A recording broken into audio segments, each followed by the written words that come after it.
Talk to Mark Weisbrot, who is co-director of the Centre for Economic Policy Research. Welcome to the programme. So is that what the Greek finance minister is playing for? Time? Well, no, I mean, I think he's trying to, look, it's all politics.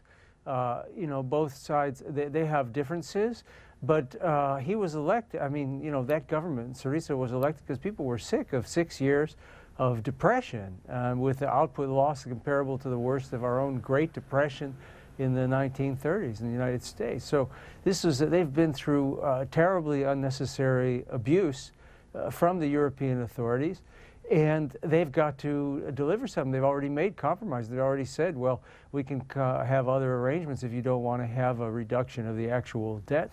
Well, they have, and you're absolutely right, of course. The figures speak for themselves as to what the ordinary Greek person has been through, but it has also failed to reform.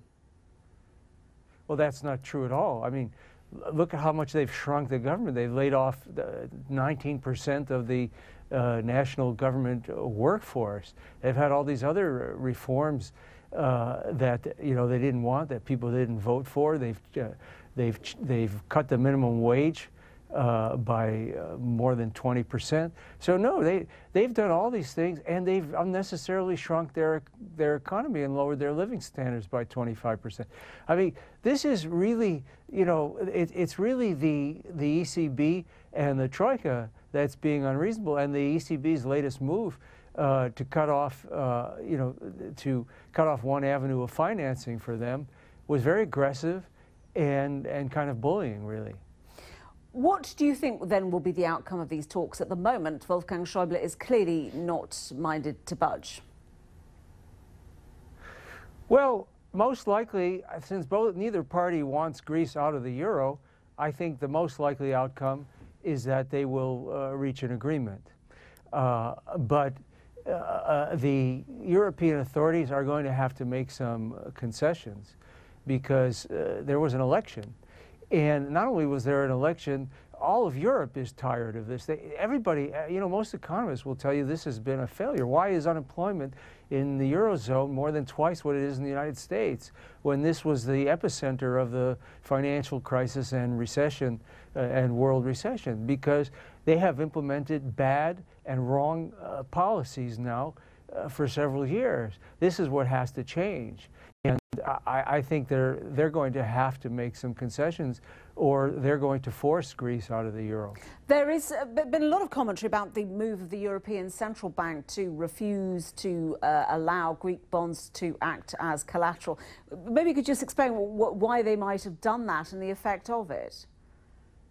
Well, this is the kind of brinkmanship that you saw from the troika for years. You got to remember, you know, the Eurozone had a recession that was similar to ours, you know, lasted almost a year and a half, and then it went back into recession in 2011, and for more than 2 years they were playing this game, pushing Europe to the brink of a financial meltdown, with the future of the euro itself at risk, until July of 2012, when the European Central Bank finally got tired of the near-death experiences and said, we're going to guarantee the euro. Now they're trying to come back and do the same thing, but only to Greece. Instead of holding the whole Eurozone hostage, they're just trying to hold the Greek population hostage and say, look, you know, you're going to do what we want, or we're going to destroy your economy. That's what that move is really, the first move of saying it. I don't think they're necessarily going to do it, but that's how they're starting out. Okay, well, if there is some sort of compromise over Greek debt, the question then becomes, how might that affect things in Spain and Portugal, who are nations already under pressure themselves? Well, that's going to be very good. I mean, this election was really a turning point for Europe, in the sense that the fundamental problem of the Eurozone, and the reason they've had such a horrible experience, again, as compared to even the United States, which was our great recession, is because there's no democracy there over economic policy. It's been put in the hands of these unelectable authorities. 20 governments have fallen, and yet they continue to follow the same policies. So now you've got a government that is really got a mandate to say, no, okay, this is it. Enough is enough. We've adjusted. We cut our imports by 36%. We're running a primary budget surplus. We're running a current account surplus. We've done it.